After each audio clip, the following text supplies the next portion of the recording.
Berto. Programa pakidalunan dilipas kasama kinibugod kayo alumar. Idintero ang ginyan ken uray di balasyo tao. Damdamag ni Berto. Pakaidasaran diri damag winupas masamak. Diri sumbat diri agtuturay kariri issues. Ken karikagong diri umili. Damdamag ni Berto. Awisan na ka tapno makipartisipat. Agtimek tayo kakailian. Tapno ang muwanti publiko. Ti husto akarikagong tayo. Awan malabsan. Amin ket may payan ti gundaway itinay tayo programa. Damdamag ni Berto. Rangtay ti publiko. Adumanon kariri masiknan. Damdamag ni Berto. Okay, tinay tayo gundaway po. Ipastrik tayo. Diti pakaangayan. Diti inaugurasyon. Ti panagtugaw. Kas may kasangapulo ket pito a presidente. Ti pagilian tayo nga Pilipinas. Ti nabutusan. Wenno nangabak. Iti kalkalpas nga eleksyon.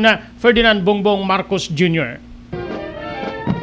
Inyo naman pong nakikita ang 8-ton Ural trucks at 1 1/4 ton Sadco. Ang mga sasakyang ito ay ginagamit bilang bahagi ng combat support units. Gayon din sa panahon ng kagipitan, partikular sa humanitarian assistance and disaster response. Mga espesyal na sasakyang naglalaman naman ng mga gamit pang komunikasyon at sistemang pang-impormasyon na may kakayahan upang maisakatuparan ang ugnayan sa pamamagitan ng radio communication sa iba't ibang frequency bands. Ang mga sasakyan naman po at kagamitan ng ating pambansang pulisya ng Pilipinas at tanod baybayin ng Pilipinas na pawang ginagamit sa iba't ibang larangan, seguridad at maging sa kampanya laban sa terorismo at humanitarian assistance and disaster response. Pinangungunahan ito ng PNP Highway Patrol na tinaguriang Guardian of the Highways na nakatuon sa operasyon sa lansangan para sa traffic safety at maging sa paglaban sa krimen. Nariyan po ang mga sasakyan ng NCRPO, ang Forensic Group Scene of the Crime Operatives, ang Chemical, Biological, Radiological, Nuclear, and Explosives, at ang pinagsanib na Explosive Ordnance at K9 Mobile Vehicle Van. Natutunghayan natin ang SWAT Van, ang Special Action Force, na lula ng Multipurpose Armored Vehicle Personnel Carrier at MG Rubber Boat.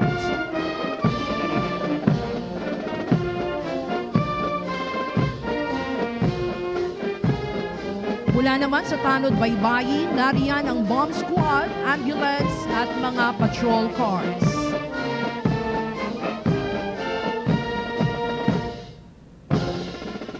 Nariyan po ang kanilang jet ski para naman sa agarang makatugon sa seguridad at search and rescue operations. Ang aluminum search and rescue boats na nakadisenyo upang mabilisang makaresponde ang rescue team sa mga nalunod o biktima ng sakuna sa karagatan. Samantalang ang Regional Hull Boat ay ginagamit sa iba't ibang misyong isinasagawa ng Coast Guard Anti-Terrorist Unit. Ngayon po, ibalik ang inyong atensyon sa kalangitan at natutunghayan ang pagdaan ng mga sasakyang panghimpapawid ng santahang lakas ng Pilipinas. Inyo pong nakikita ang 4 na 829 Super Tucano, sumusunod ang 10 SF-260 Marchetti, nakadisenyo para sa basic at intermediate training at nagsisilbing dependable attack aircraft para sa close air support. Nariyan din ang 4 na Cessna aircraft at ang panghuli sa hanay ng mga sasakyang panghimpapawid, ang 9 na T-41 trainer aircraft. Ang tinatawag na trainer aircraft ay ginagamit sa basic pilot training ng Air and Education Command ng Philippine Air Force. Mga kababayan, atin pong natunghayan ang ating sandatahang lakas, ang pambansang pulisya at ang tanod baybayin ng Pilipinas na maaasahan mapaanumang larangan saan man at kailanman. Sila ang ating mga kaagapay upang mapanatili ang kaayusan, katiwasayan at kapayapaan sa buong kapuluan para sa masaganang kinabukasan ng ating bayang Pilipinas.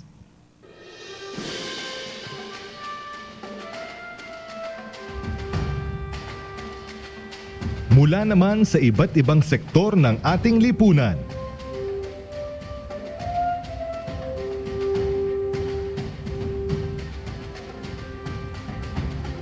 Ang ating mga bayaning katuwang sa lalong pagpapaganda at pagpapaunlad ng ating bansa.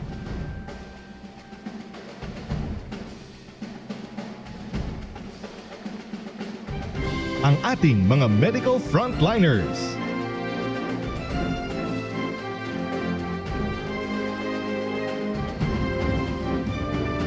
Sa panahong singdilim ng pandemya, ang mga bayaning nagniningning ng pinakamaliwanag.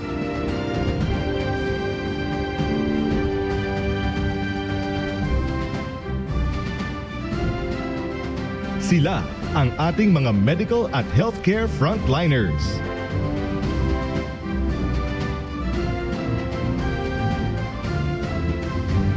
Nanganganib sa bawat araw upang masigurong ligtas at protektado ang bawat pamilyang Pilipino.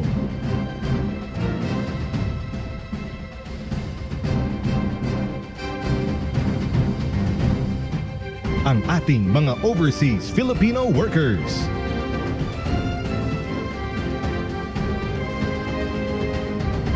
Sa ibayong lupa man o karagatan, ang manggagawang Pilipino ay tinitingala ng ibang bayan. Dahil sa kanilang husay, galing, at pagmamahal sa trabaho.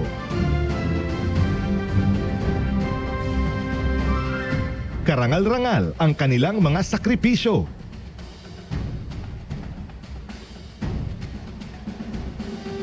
Malayo sa kanilang mga mahal sa buhay.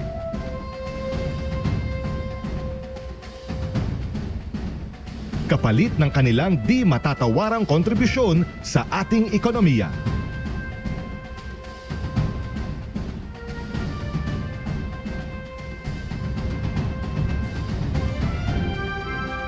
Mga atletang Pinoy. Sa larangan ng palakasan, walang tatalo sa puso ng atletang Pinoy. Dugot pawis at sakripisyo mula pagkabata upang makamtan ang medalyang hinahangad.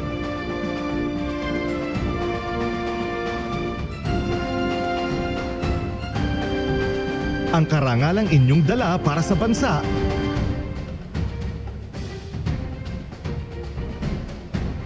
sa bawat labang buhay ang inyong itinataya ay kabayanihang ating kinikilala.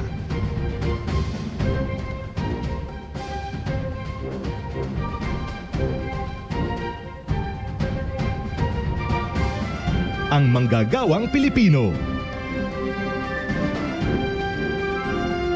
Kinikilala bilang haligi ng ating pag-unlad bilang isang bansa.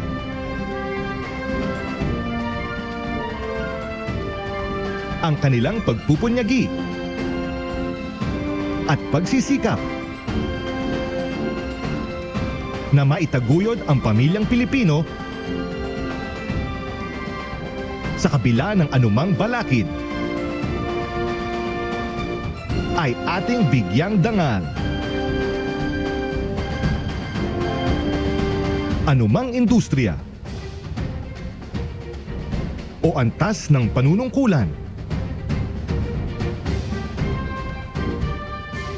ang bawat manggagawang Pilipino ay bahagi ng pagbabago.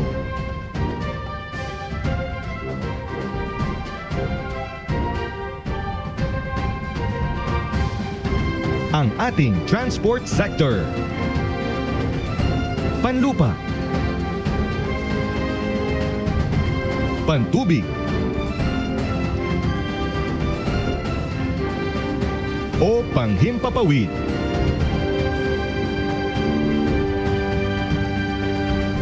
Ang ating ligtas na paglalakbay ay hatid ng ating transport sector. Mula sa mga tsuper, piloto, at flight attendants, o mga seafarers, at kapitan ng barko, ang kanilang husay at galing ay katuwang natin sa paglalakbay tungo sa maunlad na bukas.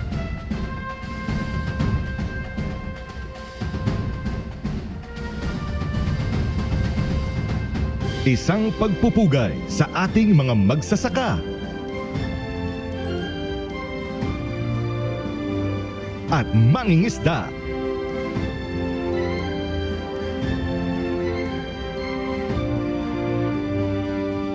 Kinikilala natin ang huwarang kontribusyon ng ating mga bayani sa pagpapaunlad ng sektor ng agrikultura.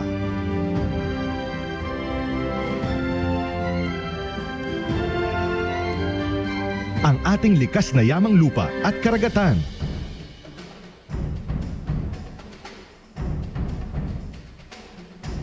Kasama ang mga makabagong teknolohiya.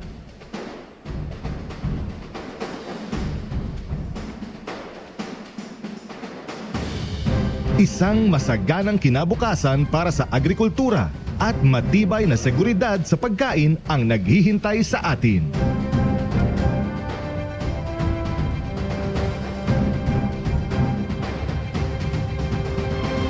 Ang ating Street Management Services Sector. Malinis, ligtas, at maayos na mga kalye at lansangan. Hatid ng ating mga kababayan sa serbisyo.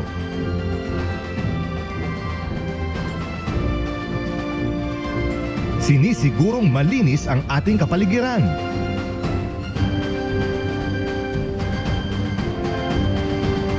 Maginhawa ang daloy ng trapiko.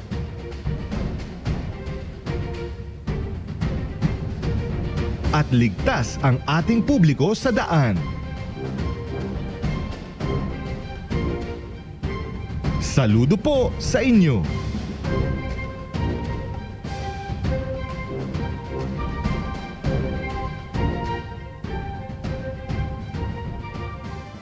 Ang ating construction industry. To read the joint resolution from the Senate and House of Representatives, Senate President Vicente Tito Soto III.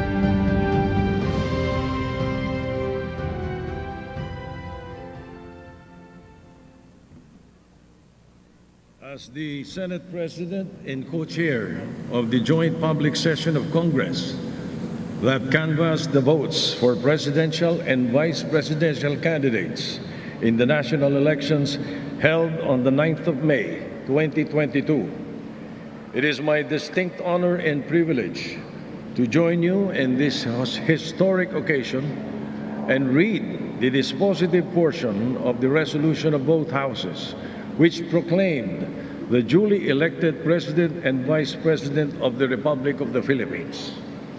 The dispositive portion of the said resolution reads as follows. Resolved further to declare that candidate Ferdinand Bongbong Marcos Romualdez Marcos Jr. and candidate Sara Zimmerman Duterte received the highest number of votes cast for President and Vice President respectively in the national elections held on the 9th of May, 2022, and by virtue thereof to proclaim Ferdinand Bongbong Romualdez Marcos Jr. as the duly elected President of the Republic of the Philippines and Sara Zimmerman Duterte as the duly elected Vice President of the Republic of the Philippines.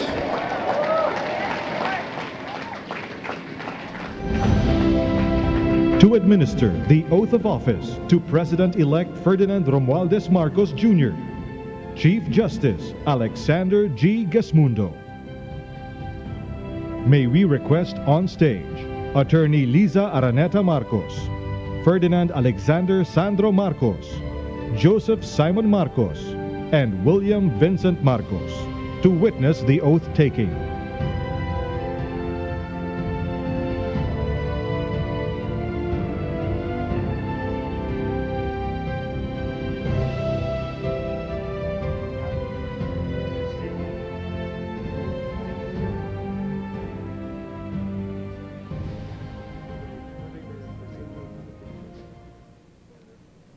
Mangyaring taas ang kanang kamay at wikain ang mga sumusunod. Ako, si Ferdinand Romualdez Marcos Jr. Si Ferdinand Romualdez Marcos Jr. ay mataimtim na nanunumpa. Natutuparin ko ng buong katapatan at sigasig Natutuparin ko na buong katapatan at sigasig ang aking mga tungkulin ang aking mga tungkulin bilang Pangulo ng Pilipinas, bilang Pangulo ng Pilipinas, pangangalagaan pangangalagaan at ipagtatanggol at ipagtatanggol ang kanyang konstitusyon. ang kanyang konstitusyon, Ipatutupad ang mga batas nito, ipapatupad ang mga batas nito, magiging makatarungan sa bawat tao, magiging makatarungan sa bawat tao, at itatalaga ang aking sarili at itatalaga ang aking sarili sa paglilingkod sa bansa. sa paglilingkod sa bansa. Kasihanawa ako ng Diyos. Kasinawan ako ng Diyos. Congratulations, Mr. Maraming President. salamat.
Excellencies, ladies and gentlemen, the President of the Republic of the Philippines, President Ferdinand Romualdez Marcos Jr.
His Excellency David Hurley, Governor General of Australia, and First Lady Linda Hurley, Their Excellencies, Special Envoys, and Heads of Delegations, His Excellency, Most Reverend Charles John Brown, and the esteemed members of the Diplomatic Corps, Vice President Sara Duterte, President Fidel Ramos, President Joseph Ejercito Estrada, President Gloria Macapagal Arroyo, Senate President Vicente Soto III, and the honorable members of the Philippine Senate, House Speaker Lord Alan J. Velasco, and the honorable members of the House of Representatives, Chief Justice Alexander Gesmundo, and the honorable justices of the Supreme Court, of course, First Lady Lisa Araneta, and my children, Alexander, Sandro, Simon, and Vincent. I cannot proceed without a special greeting, of course, to the former First Lady Imelda Romualdez Marcos.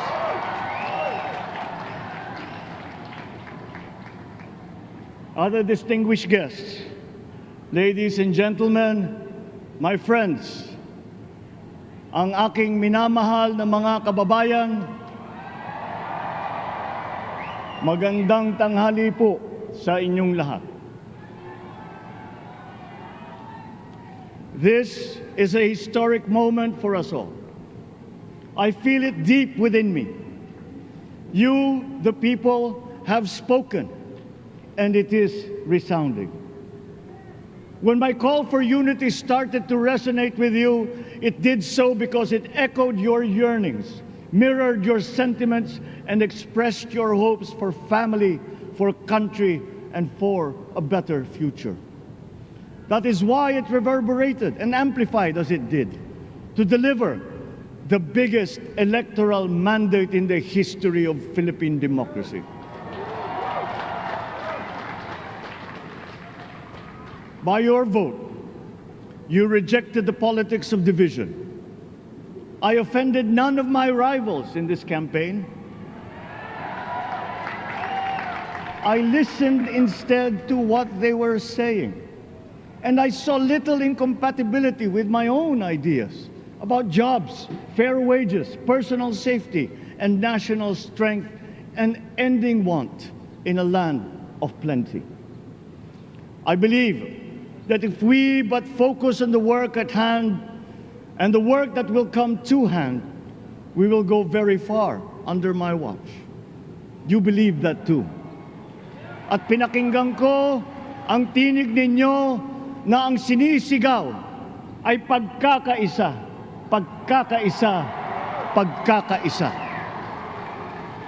We will go farther together than against each other, pushing forward, not pulling each other back, out of fear, out of a misplaced sense of weakness. But we are the furthest from weak. The Filipino diaspora flourishes even in the most inhospitable climes, where they are valued for their quality. The changes we seek will benefit all and will shortchange no one. I was not the instrument of change. You were that. You made it happen. I am now. You picked me to be your servant, to enable changes to benefit all. I fully understand the gravity of the responsibility that you've put on my shoulders. I do not take it lightly, but I am ready for the task. I will need your help. I want to rely on it.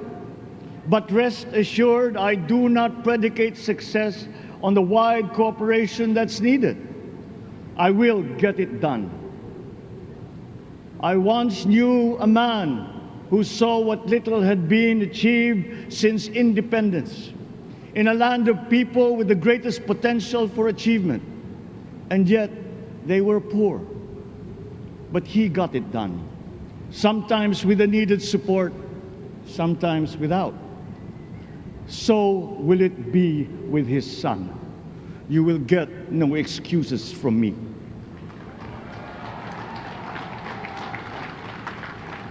I am here not to talk about the past.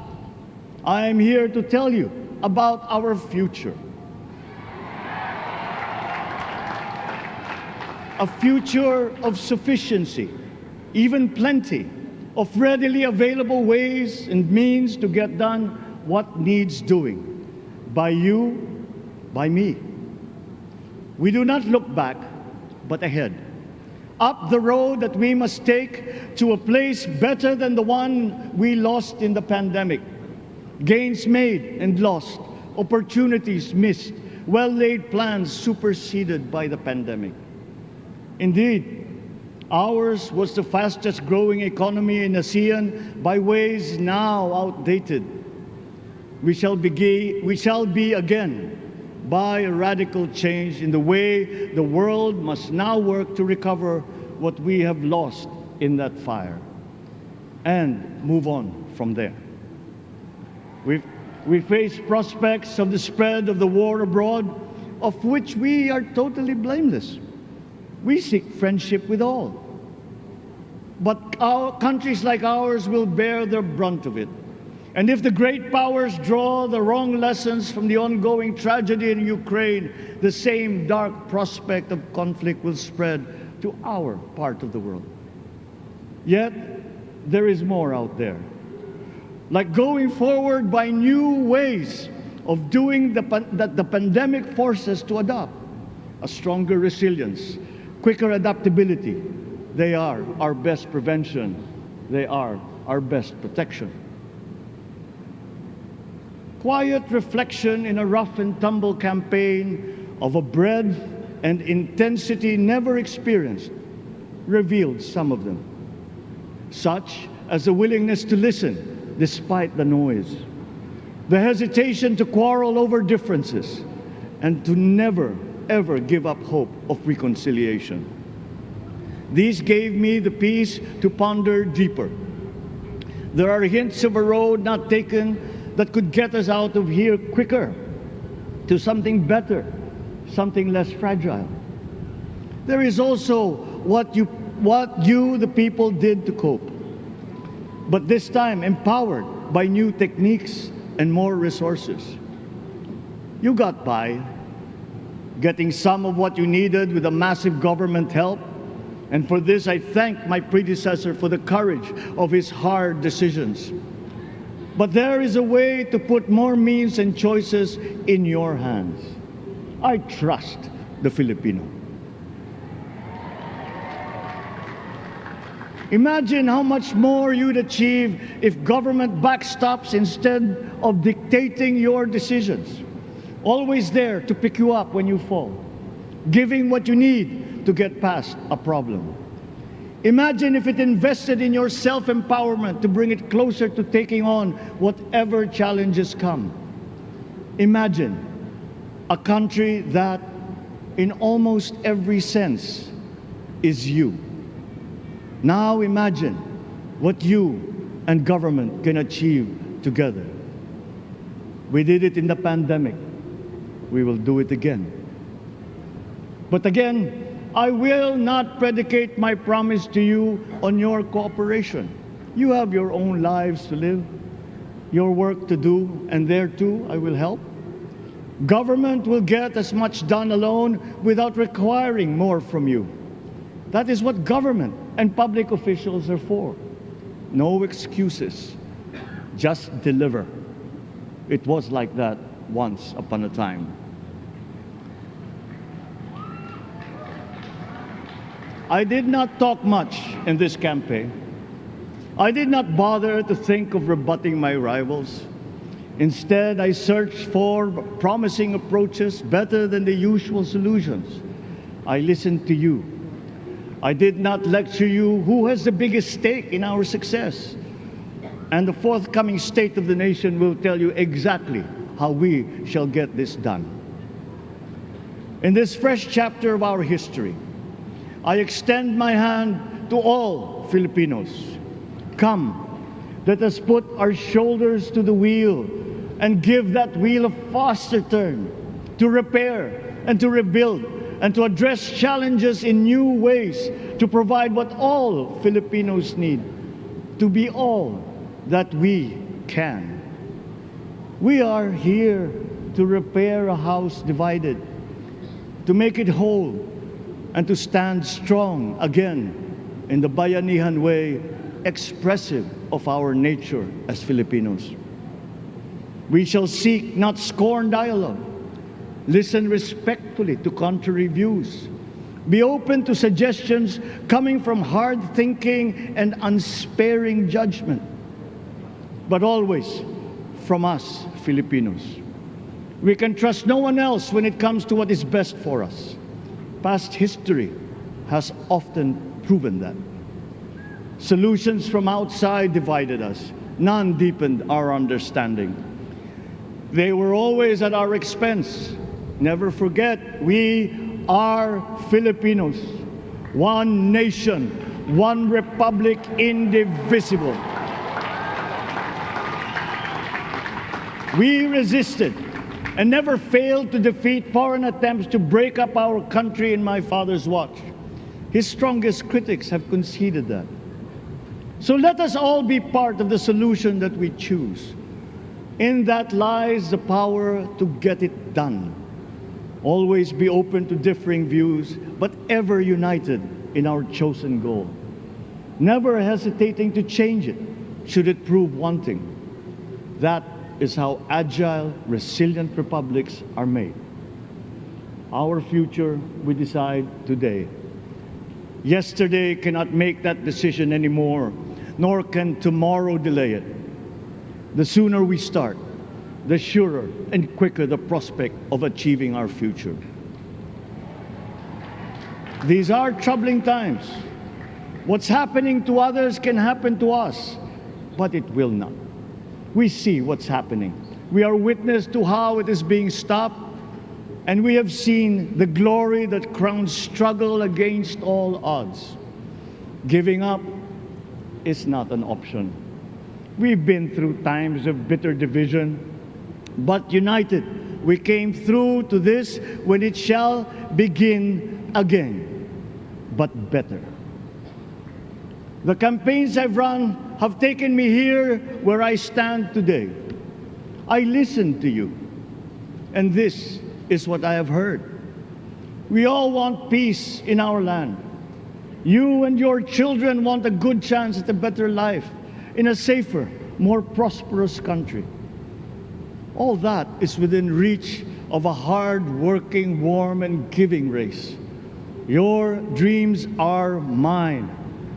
Pangarap nyo ay pangarap ko. How can we make them come true? How can we do it together? But I will take it as far as anyone with the same faith and commitment can, as if it depended entirely on himself. Sa pangarap na maging mapayapa ang ating bansa, ang pangarap nyo ay pangarap ko. Sa pangarap na maging maunlad ang ating bansa, ang pangarap nyo ay pangarap ko. At sa pangarap na maging mas masinang ang kinabukasan natin at ng ating mga anak, ang pangarap nyo ay pangarap ko.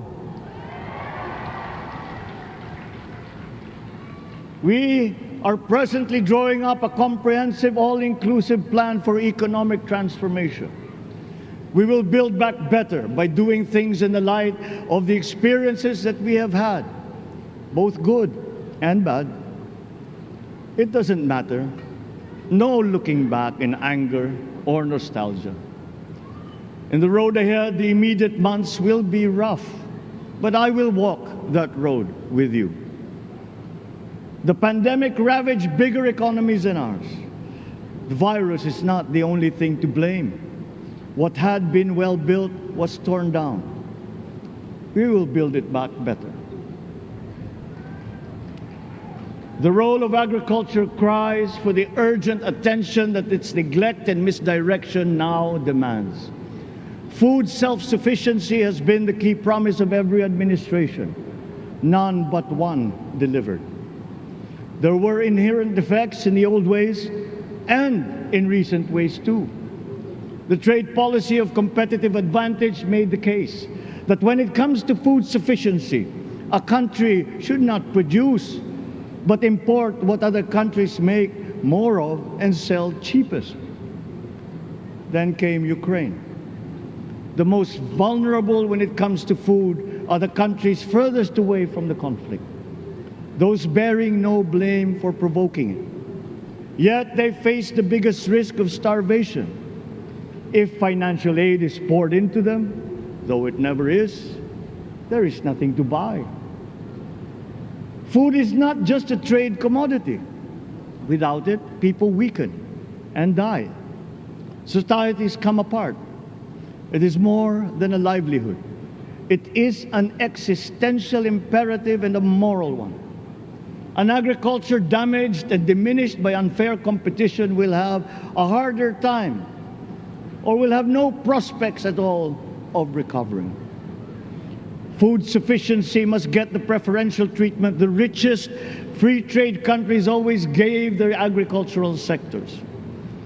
Their policy boils down to don't do as we do. Do what we tell you to. I am giving that policy the most serious thought if it doesn't change or make more allowances for emergencies with long-term effects. There is a parallel problem in our energy supply. Sufficient fossil fuel-free technology for whole economies has yet to be invented. And it is not seriously tried by rich countries. Again, consider the response of the richest countries to the war in Ukraine. But surely, a free world awash with oil can assure supplies. Or we will find a way. We are not far from oil and gas reserves that have already been developed. What we teach in our schools, the materials used must be rethought. I am not talking about history. I am talking about the basics, the sciences, sharpening theoretical aptitude and imparting vocational skills, such as in the German example, alongside the national language with equal emphasis and facility in a global language, which we had and lost. Let us give OFWs all the advantages we can for them to survive and to thrive. Our teachers from elementary up are heroes fighting ignorance with poor paper weapons. We are condemning the future of our race to menial occupations abroad. Then they are exploited by traffickers. Once we had an education system that prepared coming generations for more and better jobs. There is hope for a comeback.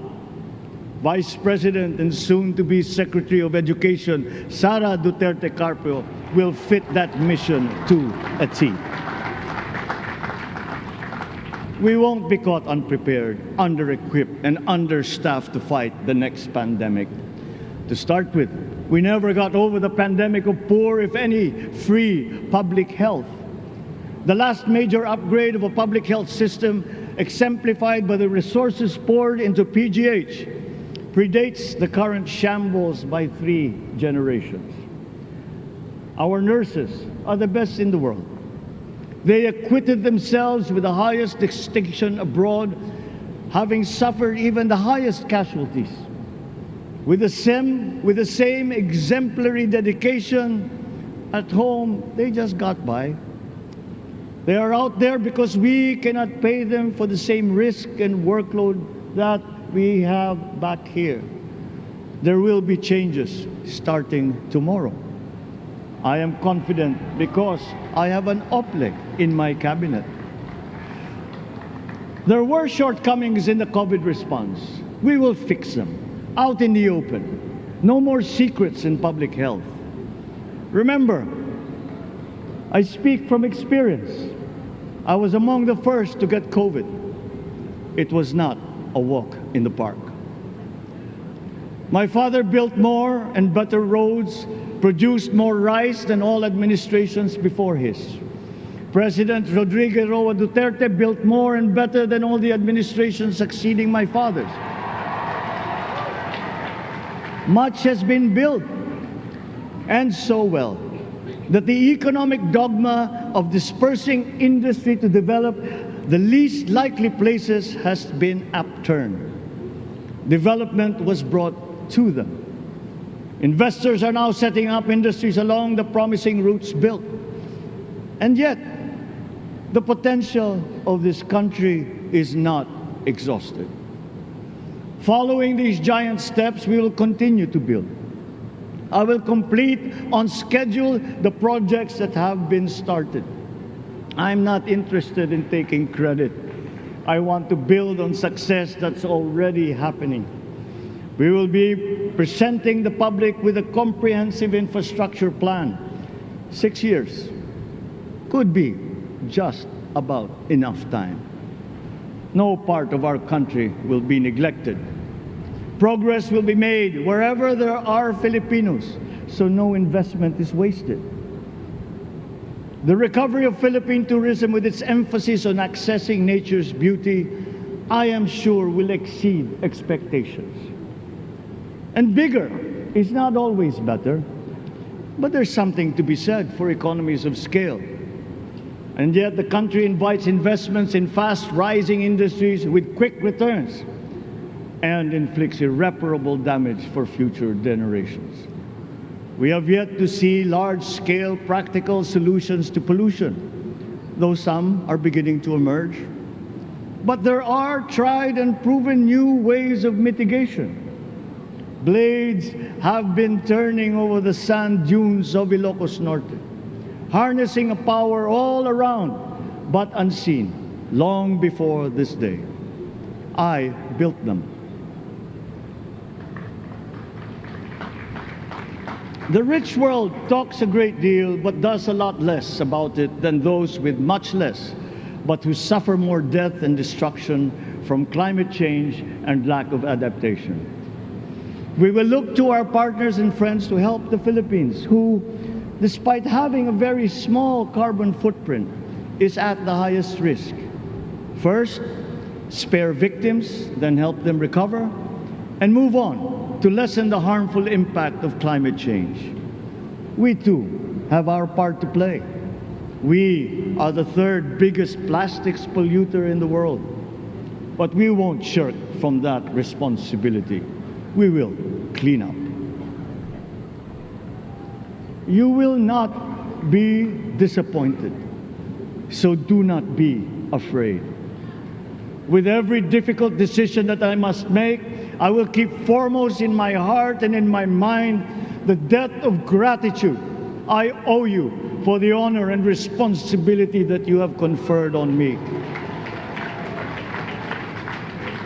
Whatever is in a person to make changes for the better of others, I lay before you now in my commitment.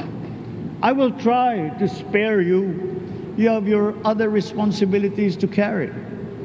But I will not spare myself from shedding the last bead of sweat or giving the last ounce of courage and sacrifice.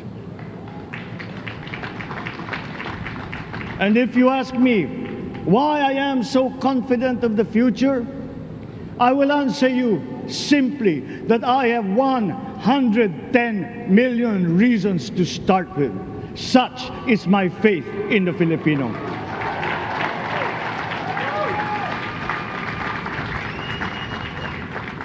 Believe, have hope. The sun also rises like it did today and as it will tomorrow. And as surely as that, we will achieve the country all Filipinos deserve. God bless the Philippines. God bless our work. Maraming salamat po sa inyong lahat. Mabuhay ang Pilipinas. Magandang tanghali po.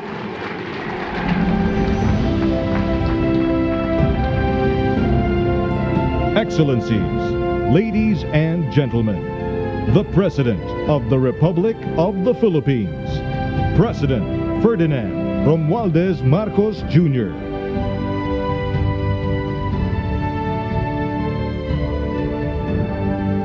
We will now have a photo opportunity with President Ferdinand Romualdez Marcos Jr. May we invite the first family on